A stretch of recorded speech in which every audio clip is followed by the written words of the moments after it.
It's 8:30. Good morning. I'm Ian Crouch with Hunter News. A smoke alarm is being credited for saving a family of 5 from tragedy as fire engulfed their home at Fletcher this morning. Fire crews arrived just after 3 o'clock to find smoke issuing from the ground level of the 2-storey brick and tile home in Magnolia Close. They had to use a thermal imaging camera to find the seat of the fire. It's believed an electrical fault in a fan under the stairs sparked the blaze. It's caused severe damage to the lower level, while the second storey was badly damaged by smoke and water. The family of 2 adults and 3 children were not injured. A Hunter mother accused of gross criminal negligence over the death of her daughter has been ordered to stand trial in the Supreme Court, charged with manslaughter. It's alleged the mother, who can't be named for legal reasons, knew her 12-year-old daughter was being physically abused by her stepfather. The Herald reports the woman has pleaded not guilty. The girl's stepfather will also face trial later this year or early 2018, charged with murder. This July, Hunter residents can expect a 50% increase in the wholesale price of electricity. Customers will have to pay up to $400 a year more for power, and residents who are already feeling the impacts of cuts to benefits and pensions will struggle with this the most.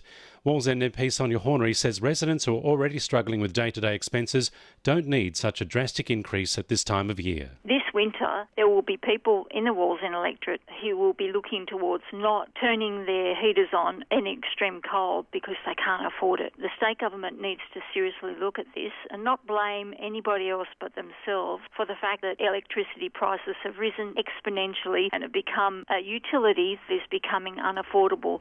A Greens motion to withdraw support for the V8 supercars race in November has been soundly defeated by Newcastle councillors.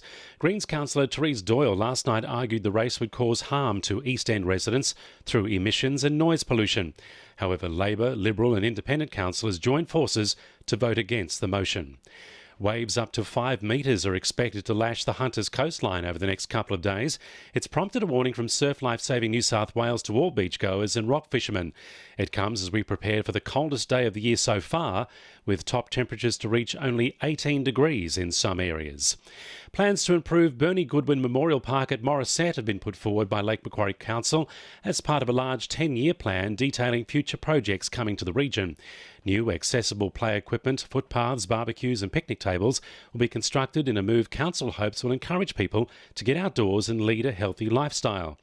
Mayor Kay Fraser says the improvements will ensure the elderly and disabled will be able to make use of the outdoor space. Most important is connecting paths within the park to allow for all ability access and movement within the park. So people who have a disability or our older generation can also be involved and use the Bernie Goodwin Memorial Park. And I'm really big on having people outdoors and having people healthy, having areas where they can walk.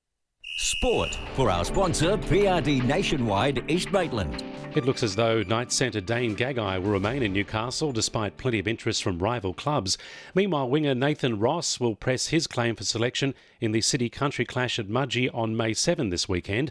The 28-year-old has scored 6 tries in 7 games so far this season and says getting the job done for the Knights is helping to put him in the frame for a representative call-up. I think if you get picked in these representative games, it shows that you are putting your team first. It shows that you're playing good football week in, week out. And when you play good football week in, week out and you get selected in these representative games, it shows that you're doing your job for your club.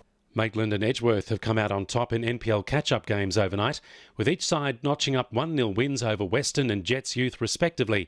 And Newcastle's Beck Young and Caitlin Moran have retained their spots in the Gillaroos Rugby League team named yesterday, ahead of the first test against the Kiwis on May 5. And the winning numbers in Wednesday Lotto are 40, 21, 5, 10, 3 and 19, and the supplementaries are 32 and 9. 2NURFM News Time, 26 to 9.